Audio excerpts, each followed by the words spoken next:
Instruments ready? Yes, Doctor. Skin prepped? Yes, Doctor. Okay. Scalpel. Hemostats, please. How's the blood pressure? Okay. Cautery? Dilator? Is the ventricle open? Yes, I can see the defect. WCCO and Twin City Federal present Minnesota Milestones. Medicine Man to Wonder. The story of medicine.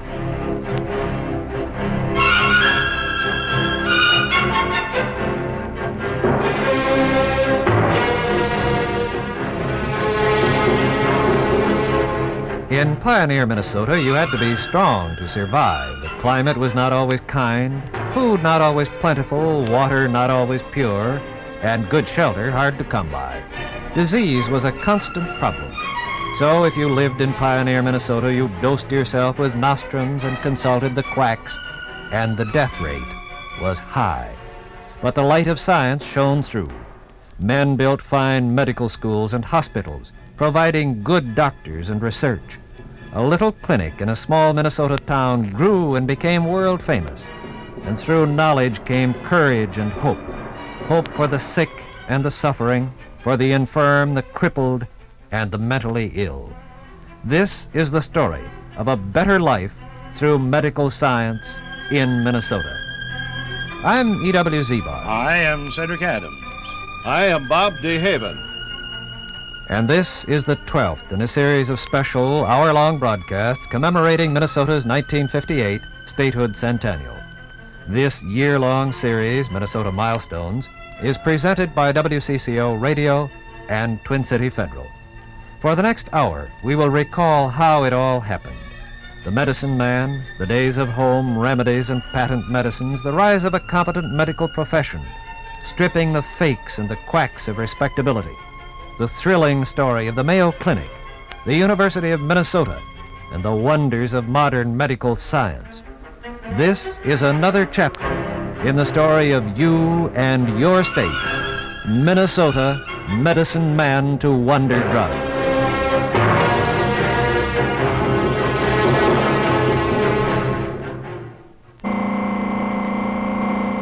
The sound which you are now hearing is the DeWalt heart-lung machine, a modern medical miracle which can temporarily assume the function of the heart and lungs of a patient during delicate heart surgery.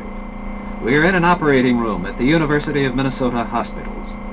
In this room, in addition to the skilled team of surgeons, nurses, and attendants, is an elderly man. Tiled walls, bright lights, everything so sterile. Who am I to be here? 50 years of a country doctor's practice hasn't prepared me for this miracle. An operation inside a human heart. Unbelievable. How can it succeed? I'm a doctor, yet I know nothing. Nothing. Or brought babies into the world, hundreds, maybe thousands. Scores of appendectomies, mangled hands crushed by primitive farm machinery, bodies broken in traffic accidents. I've doctored folks winter and summer, seen epidemics, smallpox, diphtheria, influenza, and polio. Years and years of practice, and I'm still not ready. They're really doctors. I've known lots of quacks who called themselves doctors. I can't remember the old Indian medicine man, but I do remember the old medicine show. Yes, sirree, this is the Kickapoo Medicine Show. And these, my friends, these happy dancing warriors, these are the famous Kickapoo Indians. On my right is Chief Foxtail, and on my left is Big Chief Bearclaw. All right, boys, you can take a little rest now. Now, this you won't believe, ladies and gentlemen, but these two chiefs, these two fine specimens of manhood, are both more than 90 years old. And why are they 90 years years old? My friends, let me tell you one of the fascinating secrets of the ages. The secret of Kickapoo Indian swamp root. A secret that has been handed down from medicine man to medicine man, from chief to chief, all through the ages. I'm going to give you a partial list, just a partial list, mind you, of the scourges of mankind that Kickapoo juice has cured. Lumbago, rheumatism, aching joints, faulty vision, heart trouble, including shortness of breath, stiff muscles, sleeplessness, cancer, and the 3 G's, gout, goiter, and grip. 1 bottle? All right, sir, thank you. You'll never regret this. And 2 bottles for you, sir. 2 bottles of Kickapoo elixir and swamp root. Now, there, folks, is a man of foresight. Now, don't push me, sir. Don't push me now. Thank you.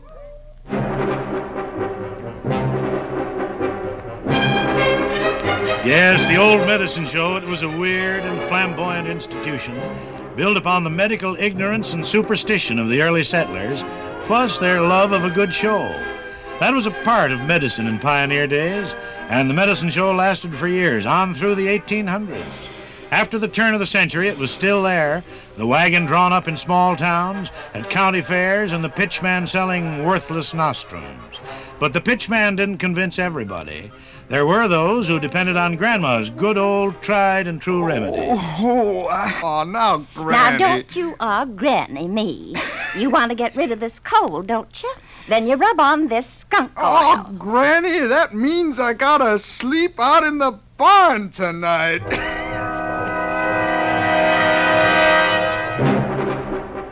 There were herbs used as laxatives. There in the pioneer days, rhubarb root, senna leaves, castor oil.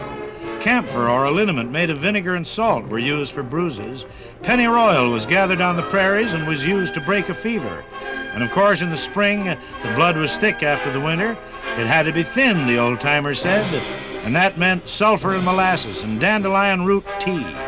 People took thoroughwort and tansy, wormwood and pumpkin seeds, and whiskey taken internally quite liberally for medicinal purposes, of course. As the years went by, men of enterprise with an eye on the dollar reasoned that what Granny could do, they could do even better. That is, boil up herbs, mix in a liberal dose of alcohol, bottle and sell the stuff. There was Ayer's wild cherry pectoral, Hood's sarsaparilla, Dr. Kilmer's swamp root, and Dent's toothache gum. Many of these familiar household remedies lasted well into the 1900s, before modern medicine and pure food and drug laws finally brought them under control. The toothache. Here was a universal problem. Every person suffered immensely at some time in his life with decaying teeth. Dentists were scarce. Sometimes the nearest one would be 100 miles away. The pain of decaying teeth, a swollen jaw, were something to be borne, to be endured, until at last the offending teeth rotted away. In towns where there were doctors, teeth were extracted with crude forceps. And in some families, well, there was only one thing to do, and Pa usually did it. I'm getting my pliers. I've had all of this moaning and groaning I can stand. Ain't nobody had a night's sleep in this house for a week. No, Pa, please, Pa, don't pull it. Don't pull it, it'll hurt. Oh, Pa, do you have to pull it? It's so cruel, seems unhuman, like our Johnny was a horse or something. Now, Ma, you look here. This boy'll suffer and suffer for months if I don't. You just quit talking and hold him down. All right, now, son, open up. Pa! Don't keep quiet. Quieter. All right, now, here, let me get a good hold on it. There, I got it. Hard on his shoulders now, Ma. Yeah. There, I got it. Look at that.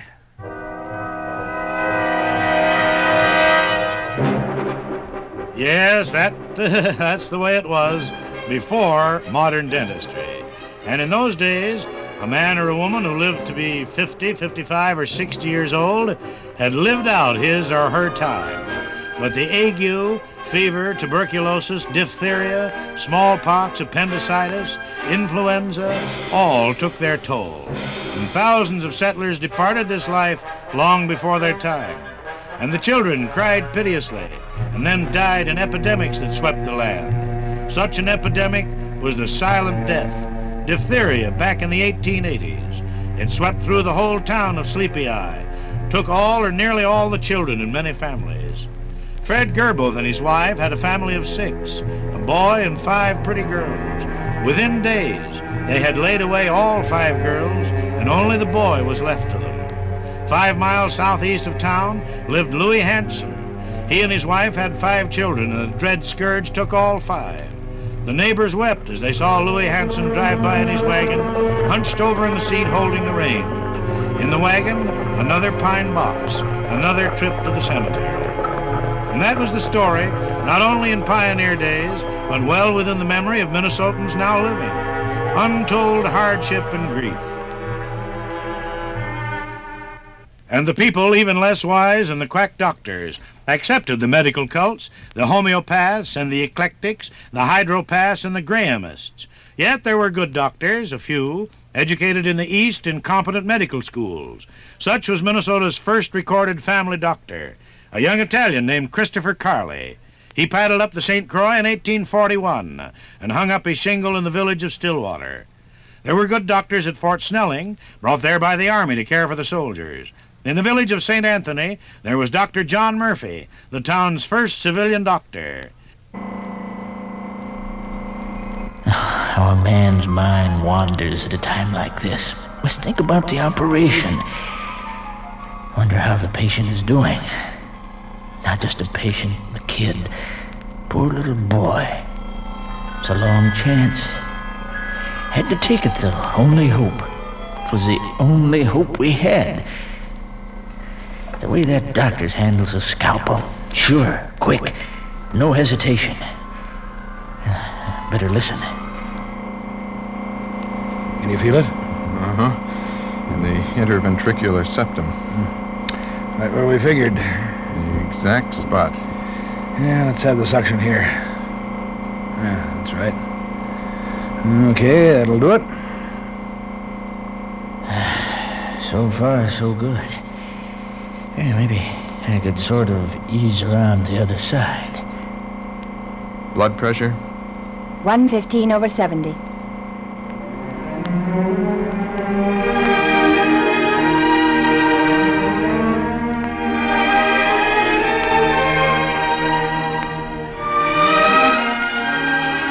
Let's turn for a moment from medical progress to personal progress. Let's look at a tried and true way that you and your family can use to reach some of those dreams you're dreaming. It's really very simple. It's saving money the Twin City Federal way. Because Twin City Federal is a savings and loan association, the dollars you save go right to work. They build homes. Besides being a safe investment, this earns a liberal return for your money. For example, the current rate is 3.5% compounded quarterly, added to accounts 4 times a year. Twin City Federal takes the added precaution of insuring your account up to $10,000 with a permanent agency of the United States government. So the next time you're downtown in St. Paul or Minneapolis, how about stopping in, where the twin clock flashes the time and the temperature? Start saving regularly at Twin City Federal. It's a safe place to save, it's a convenient place to save, and you always earn a generous return. Twin City Federal, the $300 million savings institution, where the twin clock flashes the time and the temperature in downtown Minneapolis and St. Paul.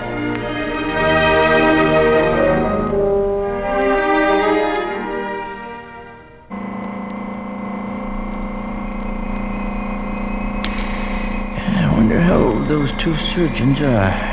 One on the right side looks 50-ish to me. Other fellow, though, quite young. 40, 42 maybe. Doesn't seem like it was 56 years since I started out as a country doctor. Can't believe it. I just can't believe it. The country doctor. Back in the 1800s and until the automobile came on the scene, his hallmark was the prancing steed and the light, fast buggy, and the telephone that always seemed to jangle off the wall in the middle of the night. Back before that, when there were no telephones, it was that infernal pounding on the door. All right, I'm coming. Doc, you gotta come right away. Been an accident down to Henry Johnson's place, and Henry fell right out of the haymow. He's all busted up, leg all twisted funny, looked like it's broken in a couple of places. He's an awful pain. Okay, come in, George. No, wait. You go out and hitch up Maud. I'll throw on my clothes and get my kit. Be out in 5 minutes. All right, Doc.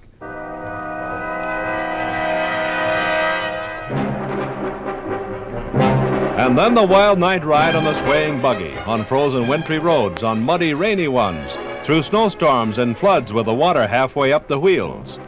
The scared white faces of the family, the victim whiter still, face chalky, breathing heavily. They laid him out on the kitchen table and set the leg by the flickering light of the kerosene lamp. That was country doctrine the way it used to be. And such a man was Dr. William W. Mayo, a country doctor at first. He was born in England, came to Minnesota in 1854. After spending some time in St. Paul, he moved to Le Sueur. During the Sioux Uprising, he was surgeon for the defenders of New Ulm. And later he moved to Rochester, Minnesota. Dr. Mayo was kindly and sympathetic, yet dignified and reserved. No one, not even his wife, ever called him Bill, and only a few close friends called him William. He had a strict code of professional conduct which extended to his dress. Always a long-tailed, double-breasted coat and a tall top hat. No Mayo Clinic then, just the country doctor. It was in the 1880s that Dr. Mayo's two sons, William James and Charles Horace, received their medical degrees and joined their father at Rochester. No one knows when an idea begins, and the Mayo Clinic started as an idea, a great one. Perhaps it began when Dr. Will and Dr. Charlie joined their father in his office there in Rochester. Maybe it began that 21st day of August, a hot, sticky day in August back in 1883. The two brothers were on their way home after a day's work at the office when they saw it, the huge, whirling, funnel-shaped cloud moving toward them. It swept right into Rochester. Dr. Will and Charlie saw buildings sucked into the vortex like wheat into a thresher, saw the pieces blown out in all directions like chaff. They saw a grain elevator topple, railroad cars careened down the tracks. The air was full of planks, shingles, bricks, and tree limbs. They ducked into a blacksmith shop, and just then its tin roof whirled away, ripped off by the tornado's fury. They huddled there until the wind subsided. They turned back to help, though, when they were told they were dead and injured in North Rochester. Temporary hospital quarters were set up in Rommel's Dance Hall, since there was no hospital in Rochester then. By 11 o'clock, there were 34 injured patients, and they went to work. Old Dr. Mayo suggested that the Sisters of St. Francis act as nurses.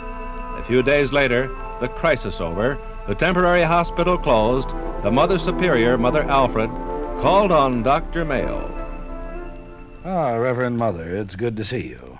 Thank you, Dr. Mayo. Doctor, don't you think it would be well to build a hospital in Rochester? That's a fine idea, Reverend Mother, but I do not think Rochester is ready for a hospital at this time. Our city is too small. It would cost a great deal of money. I don't believe it would succeed, not at this time. I'm sorry, Doctor, but I've already made up my mind. I have decided that if you will take charge of a hospital, we, the Sisters of St. Francis, will finance it. Mother Alfred was not to be deterred. She made Dr. Mayo promise to draw up the plans and leave the financing to her. Dr. Mayo was not being stubborn. The general impression in those days was that a hospital was a place to go and die, not a place to get well. And doctors, reliable doctors, in reporting their mortality rates, sometimes ask allowances for the disadvantages of a hospital atmosphere. So it was no wonder that old Dr. Mayo was not enthusiastic about Mother Alfred's plan. But at last, through hard work, through frugal living, the Sisters of St. Francis did raise the money. Dr. Will and Dr. Charlie were pioneers, medical pioneers. Where other men laid out town sites and built railroads and created new industry, they explored the intricacies of the human body. They always assisted one another during operations, the sharp eyes of one seeing and noting what the others may have missed. They conferred and discussed and analyzed each operation they performed, suggesting new methods they would try the next time. And they traveled, watched other noted surgeons at work throughout the United States and Europe. They studied, pored over the medical books and journals together, constantly seeking to know more and more. By 1905, the fame of the Mayo Clinic was well established, and Dr. Will and Dr. Charlie were renowned as surgeons the world over.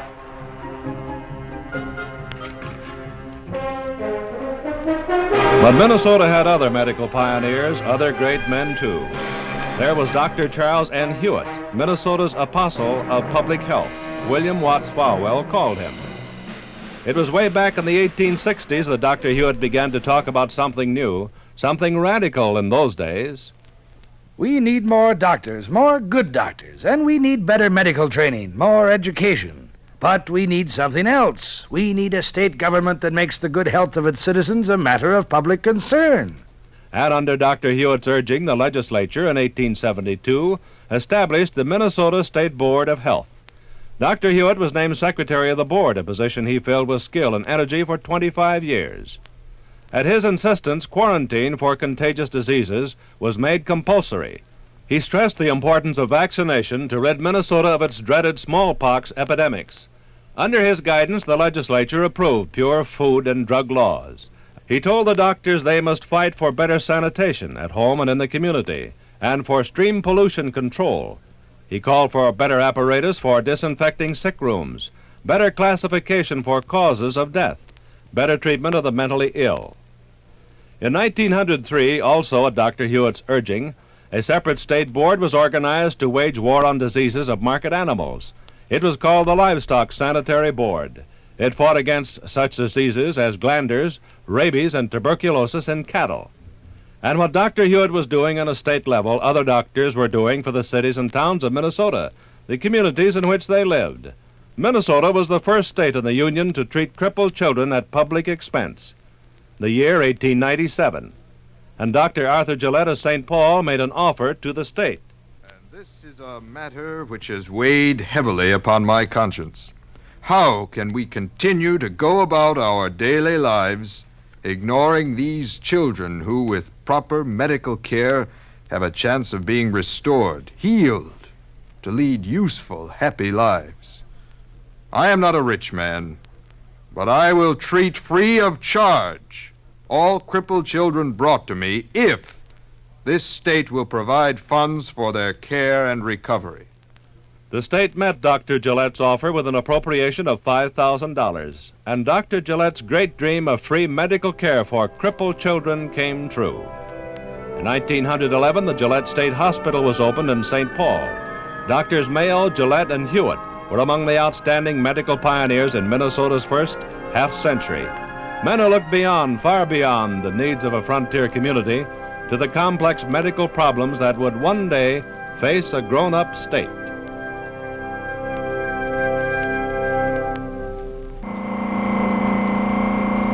All right, nurse, let's have the graft. I can't see. Bring your light down, will you? About there? Yeah, fine. Scissors? Take much trimming? No. How long? How long? 5 hours, they said. That's what they said, 5 hours. Seems twice that now. And they're patching Tommy's heart. Patching it. It's 5 hours. Can anybody live that long? A machine doing the heart and lungs work? About half of that time, I guess. 2.5 hours with no blood going through the heart. I never thought I'd see this. Never dreamed I'd live to see anything like it in all my life.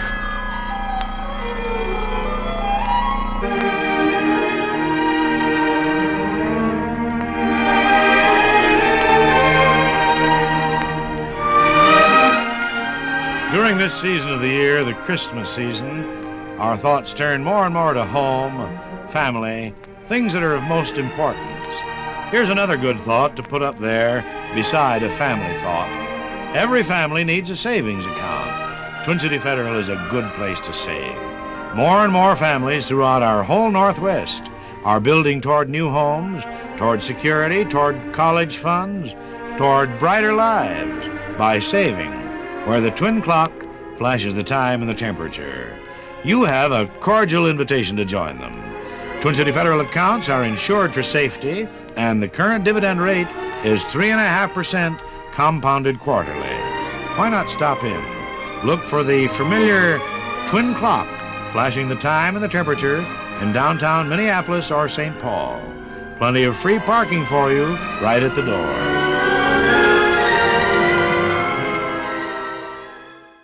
Today, when we see the mighty group of buildings that is the University of Minnesota School of Medicine, It's hard to believe that once the teaching of medicine at the university was bitterly opposed.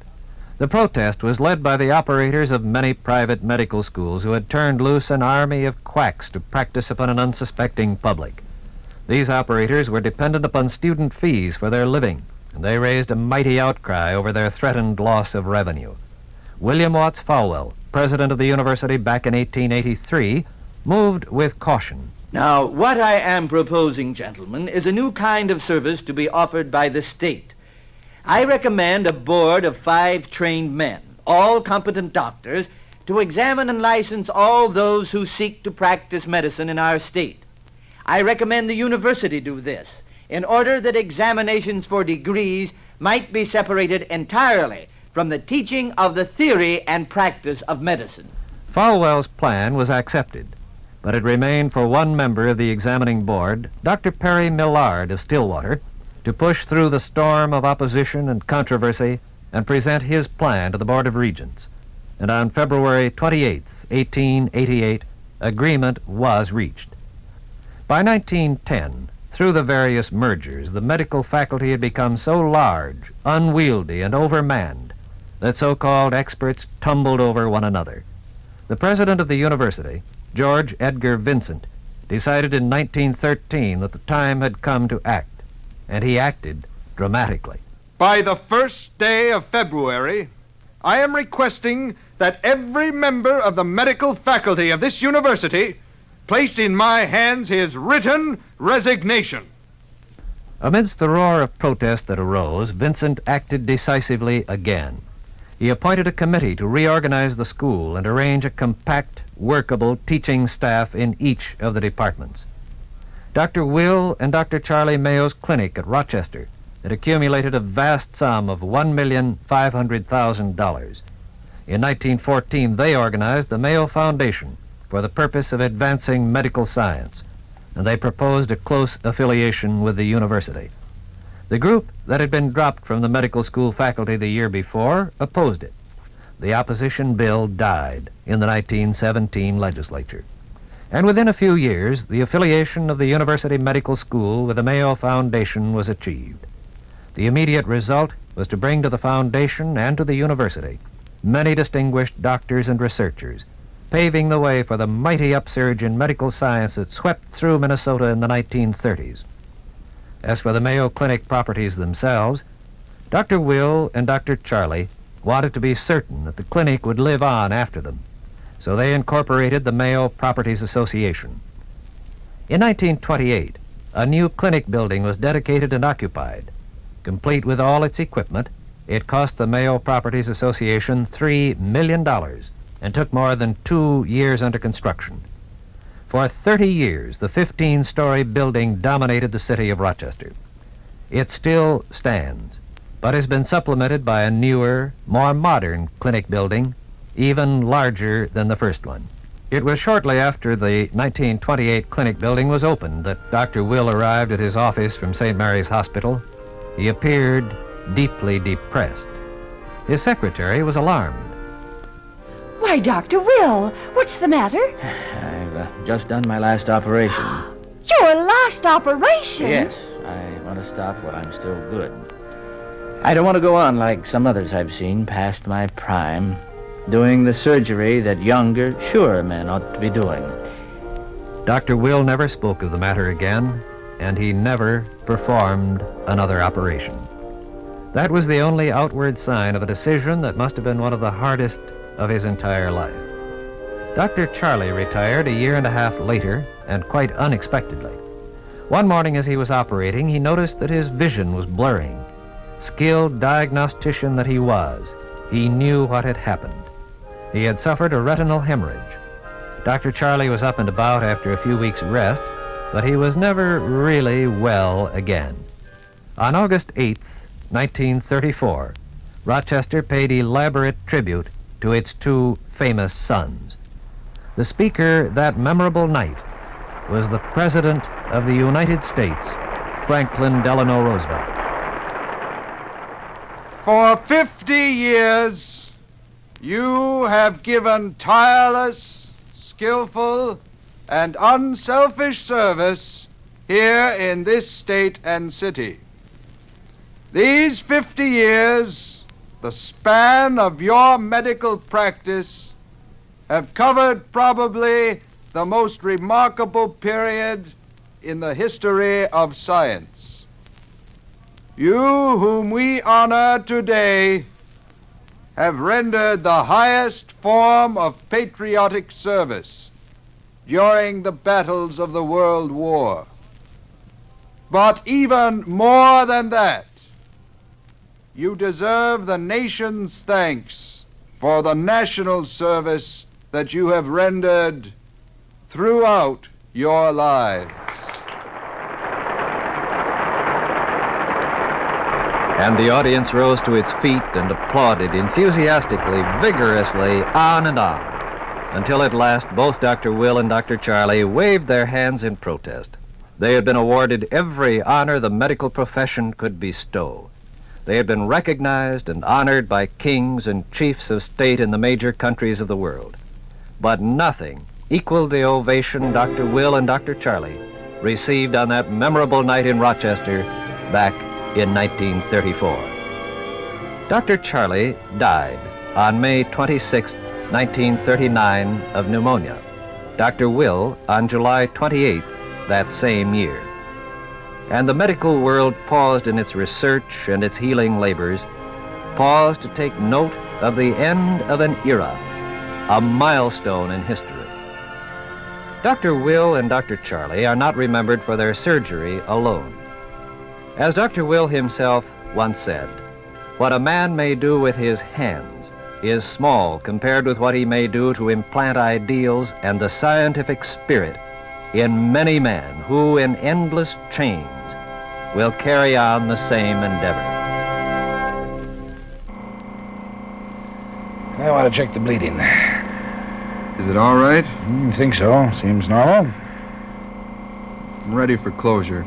Yes, we're ready. Sutured? It's nearly over. Thank God.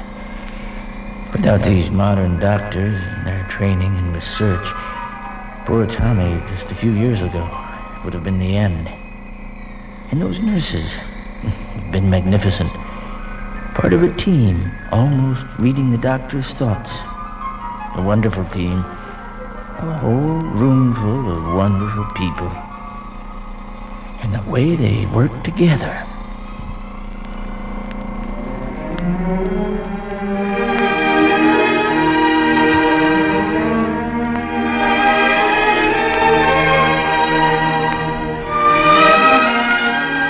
If we may borrow a phrase from our good doctor friend, working together has an application in some other fields, too.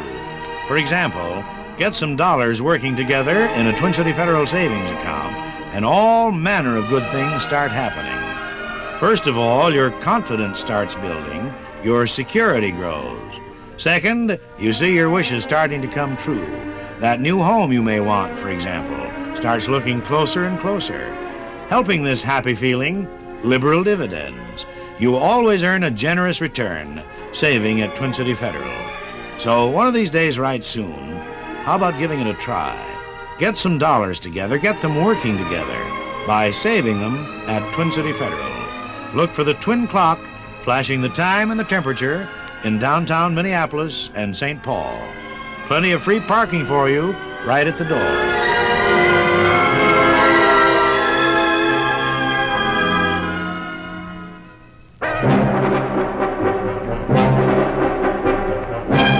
Before 1909, the only training for nurses in Minnesota was on the job training at St. Joseph's Hospital in St. Paul, the first hospital in the state, and at St. Barnabas Hospital in Minneapolis. Then in 1909, the training school for nurses was established at the university, a new training school, one that required a college education. So the School of Nursing came into being and grew under the guidance of its founder, Miss Louise Powell, followed by Marion Vanier and Catherine Densford. The School of Dentistry had its difficulties also, and the pattern was exactly the same. First, a period of trial and establishment. Second, reorganization and growth.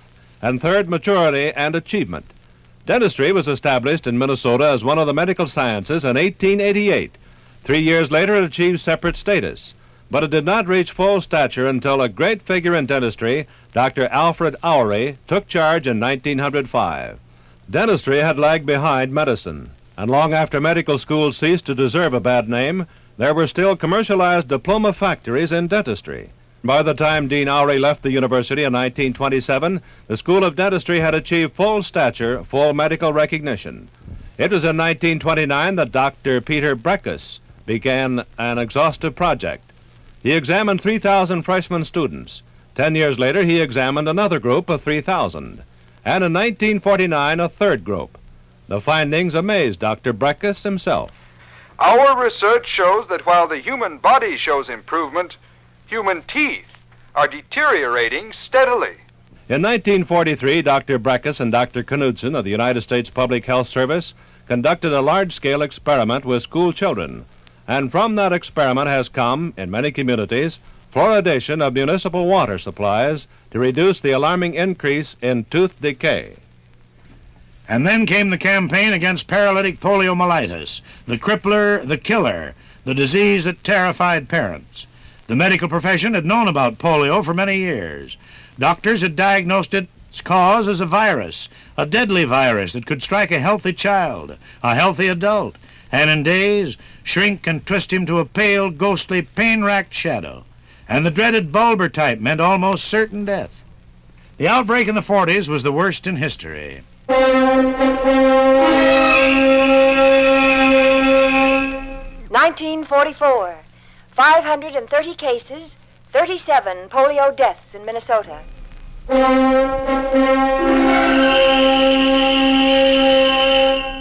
1946. 2,881 cases, 226 polio deaths.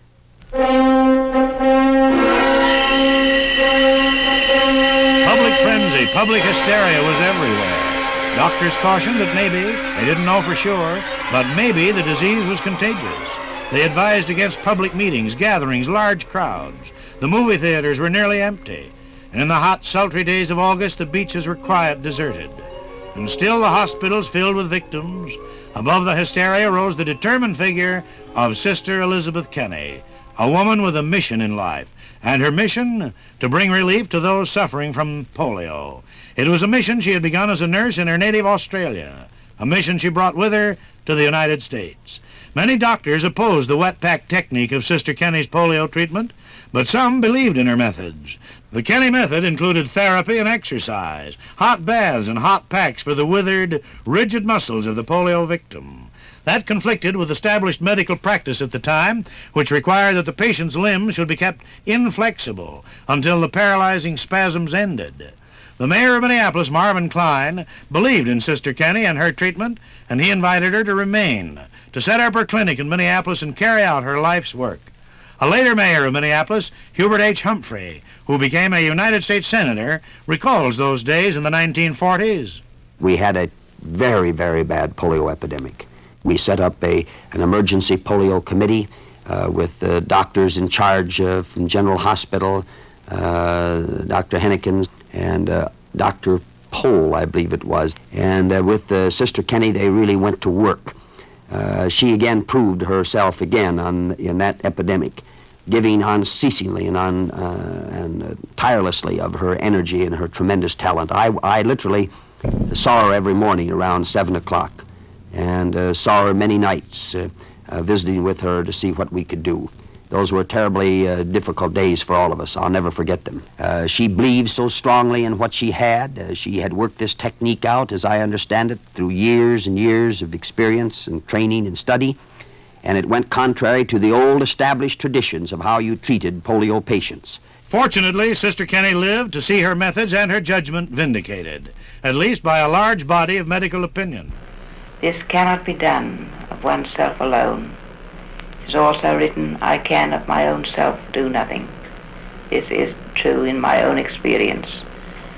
I've had that faith since the age of 12 years, and it is well known amongst my companions and those who work with me that I have at many times desired a certain thing. A great obstacle has been put in my way, when I am trying to present to the world the truth concerning the work which I have been destined to give to this world. And by some unforeseen agent, the very evidence I so desire has come before me just at the crucial moment. That was Sister Elizabeth Kenney. Though she died in 1952, her work continues through the Sister Elizabeth Kenney Foundation, with headquarters in Minneapolis.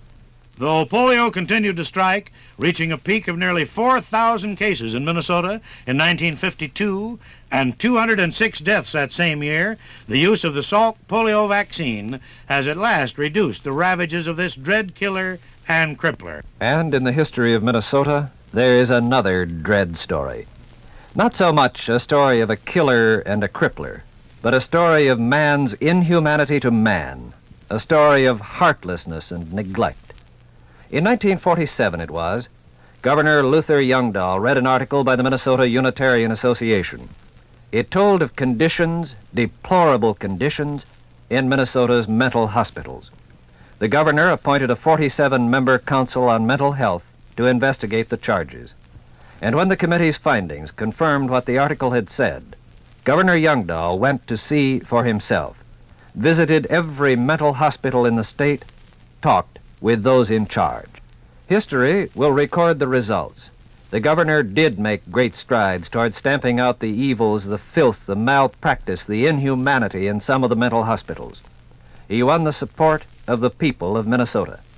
And in 1949, the legislature surpassed everything that had been done by state legislatures before it.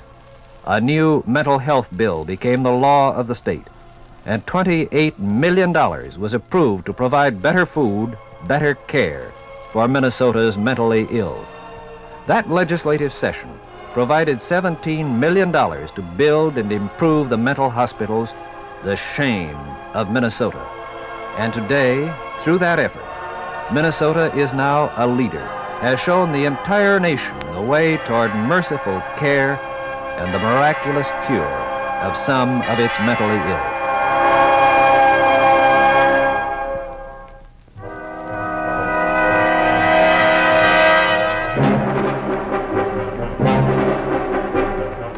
It was in the 1930s that the University of Minnesota Medical School reached its maturity. With emphasis on original research and with the arrival of Dr. Owen Wangenstein as chief of surgery, one discovery followed another, new advances in the world of medical science. During the 1930s, the United States Public Health Service chose Minnesota as one of its centers for training in public health under the direction of Dr. Gaylord Anderson. There began the work of Drs. Irvin McQuarrie in pediatrics and Edward A. Boyden in anatomy. In the 1940s, Dr. Ansel Keys did his enormously significant study of starvation. And in the 1940s and 50s, the university began a long overdue program of building and expansion. The new buildings include the Variety Club Heart Hospital and the Mayo Memorial Center, the first of the university's skyscrapers, a towering hospital dedicated to research and increased medical knowledge. Research into another of mankind's dread diseases, cancer, is being carried on now in the gleaming laboratories and operating rooms. And Minnesota has another success story, another happy ending to a chapter in its history that has been all too tragic. Back in the 1800s, in the dark days of the diphtheria and smallpox epidemics, back in the days when tuberculosis and typhoid fever sent men, women, and children to early graves, many is the doctor who stood above the still, silent form of a patient and turned his eyes to heaven. O God, have mercy upon me. I have failed thee. I have failed thy children through my ignorance. God, give me wisdom, knowledge.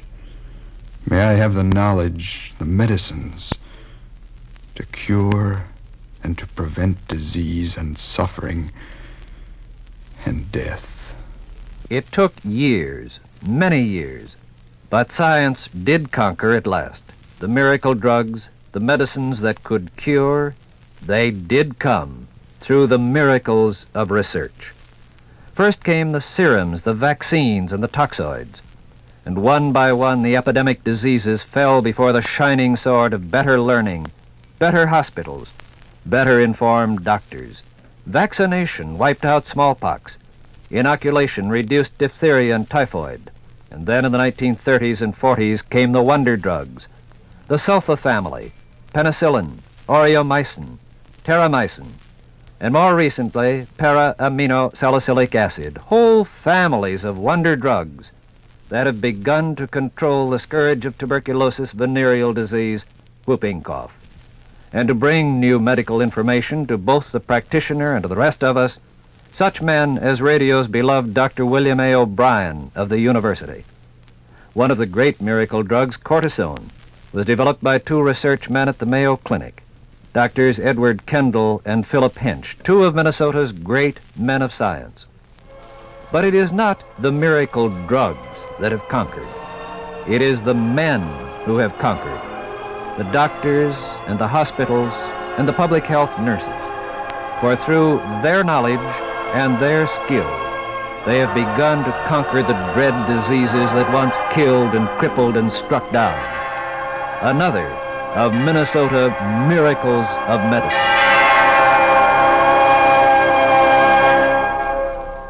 And among the modern medical miracles is the invention by Dr. Richard DeWall of the heart-lung machine, and the perfection of critical heart surgery techniques by Dr. C. Walton Lillahai and Dr. Richard Varco.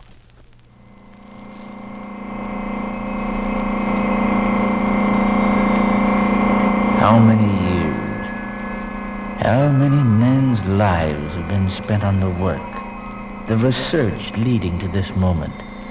5, 10, 20 years ago, what chance would little Tommy have had? There would have been no chance, no hope. Well, the operation's over. About over. Can you catch that bleeder? Uh-huh. Got it. Any congestion? No. Pressure? Okay. Pulse? Satisfactory. Okay, take him to the recovery room now. And he'll be all right. Will Tommy... Well, we have every reason to think so. You're a doctor, you know... Yes, but just a country doctor, not a heart surgeon. And Tommy... What do you mean you're just a country doctor? Your work is every bit as important as ours is. More important, I'd say. You know, Doctor, when I reach the climax of my career, I just hope I'll be able to say that I've saved as many lives as you have. And, Doctor? Yes? You can stop worrying about Tommy.